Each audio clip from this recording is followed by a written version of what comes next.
Hey, this will be a video chart on HMIT. I've done this one a few times in the past and poked its head out on its radar to me yesterday when I saw this nice volume bar, and then you look and see that the price was able to move a little bit. The chart does have kind of a history of having nice green bars, and just looking at the chart, you can see recently nothing has really come out of those. So maybe history will just repeat itself once more, and this volume bar won't really lead to anything significant. But it did make a couple key moves, and like I said, besides just getting a nice green candle there, it was also able to get above this purple line, which is the 50-day simple moving average. If you're new to technical analysis, the 50-day and 200 are two of the probably most well-respected and well-known moving averages that pretty much all traders and chartists use on their charts. So it is one that a lot of people are always paying attention to. And just getting the close above it is a good sign. And the other good sign was so far it's maintaining the 200-day. This was resistance, and as you can see, multiple times it kept knocking down the price, but the bulls have been able to get above it, and yesterday and today the price went back, tried to get below it, but it's held up strong as support, so that's always a positive sign. Now the next thing really becomes our resistances. What sorts of levels are we looking to break? And then also, what are the levels that we want to see the bulls hold strong? I pretty much answered that question already. The 200-day, this orange line, would be the ideal support. In the worst case, so we can continue to put in these higher lows, I wouldn't want to see the price drop below 0006 once more, because if that were to happen, then these higher lows would be violated.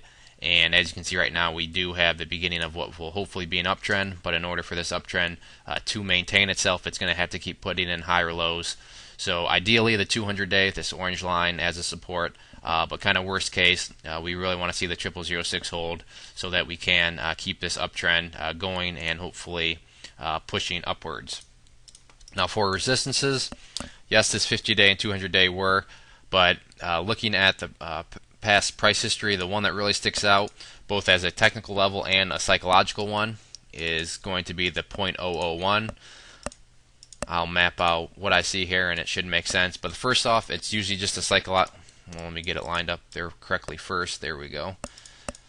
Besides usually always being a psychological, whether it be a dollar, a penny, 10 cents, or 0.001, these levels are always resistances from a psychological standpoint. So it makes sense when we see it act as a support over here. You can see that the price came down, tested as a support, and then bounced up and made a nice move. And then when it came down here, did a good job of holding up for about a week as support. However, when it did fall, and you can see right here it fell below, multiple days, price tried to get back above it, could not, and once more we're here again, bumping our head on it, trying to get through it. So 0.001 is going to be the key area of resistance that we do want to see the bulls push through. If the bulls can get through it, then we could have a pretty nice move. Looking back through the chart, there's a couple other resistance levels, but there's not too much hanging in the way. You could consider right here at 0.0013 a level of resistance. But after that, it almost pretty much be like a miniature blue sky breakout, because your next resistance levels aren't really till up here above 0.002. Just by basically looking back at the chart, you can see some resistances there. But one step at a time, still got to get above this pain in the neck 0.001 level. But things are looking good. On the consolidation day, it was nice to see volume drop off. But looking at the history and how much trouble the chart has had trying to get through 0.001, probably going to want to see another one of those, if not a few more big volume days like this to be able to push through there. But the good news with charts like this is these sub-penny plays are pretty good organic momentum gainers, meaning once they get going, a lot of people like to jump in and play it for the trade, so they can really build up some good momentum. But getting them jump started is the tricky part, and it's off to a decent start. Like I said, getting above the 200-day and 50-day, but now it's really just a matter of seeing if it can get above this 0.001 level. So it's one that is worth watching, and we'll see if it can get moving. But for the people that have been in this for a while, 0.001 and probably 0.0013 are going to be your key resistance levels, and then you'll be looking at the next main resistance levels up here in the 2s.